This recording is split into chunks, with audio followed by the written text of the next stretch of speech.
Hello friends, আজকে রান্না করে চলছি গঙ্গার চুনো মাছ। এই চুনো মাছের জন্য আমি আজকে একটু অন্যরকমভাবে চুনো মাছটা রান্না করছি। সরু সরু করে বেগুন কেটে নিয়েছি, সরু সরু করে কুমড়ো কেটে নিয়েছি, আর নিয়ে নিয়েছি সিম সরু সরু করে, সবই সরু সরু করে কেটে নিয়েছি। আর দিয়ে দিয়েছি একটা পেঁয়াজ আর কাঁচা লঙ্কা, আর ধনেপাতা কুচি নিয়ে নিয়েছি। এবার মাছটাকে নুন হলুদ মাখিয়ে রেখেছি। এবার কড়াই বসিয়ে দিয়েছি উনারে। তেল গরম হয়ে গেছে প্রায়।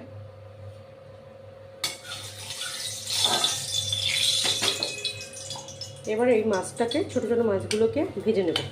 কারণ নুন হলুদ মাখিয়ে রেখেছি, আস্তে আস্তে সবকটা মাছ আমি ভেজে নেব।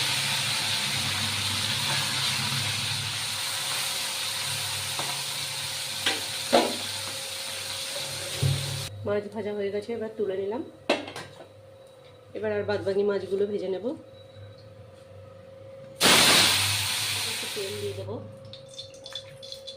তেলের মধ্যে সরু সরু করে কাটা বেগুন এবার আমি ভেজে দেব।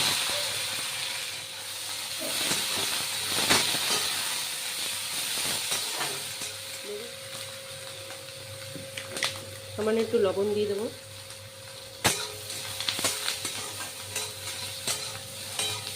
এই দেখুন বেগুন ভাজা হয়ে গেছে। এবার বেগুনটা ওই মাছের সঙ্গে তুলে নেব।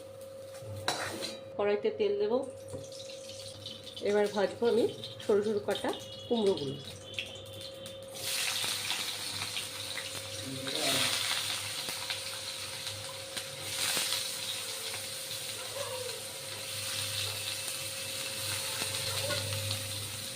এর মধ্যে একটু সামান্য পরিমাণে লবণ দিয়ে দেবো।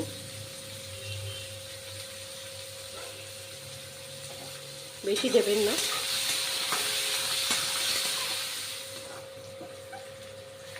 ভাজাটা তুলে নেব।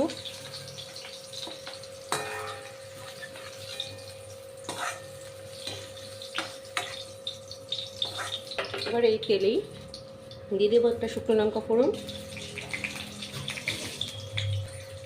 আর দিয়ে দেবো কালো জিরা।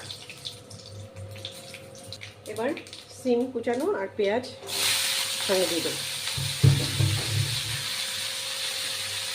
দিয়ে দেবো সামান্য পরিমাণে হলুদ, সিমের মতন করে সামান্য পরিমাণে লবণ দিয়ে দেবো। যেহেতু ওগুলোতে লবণ দেওয়া আছে, আমি অল্পই লবণ দিলাম।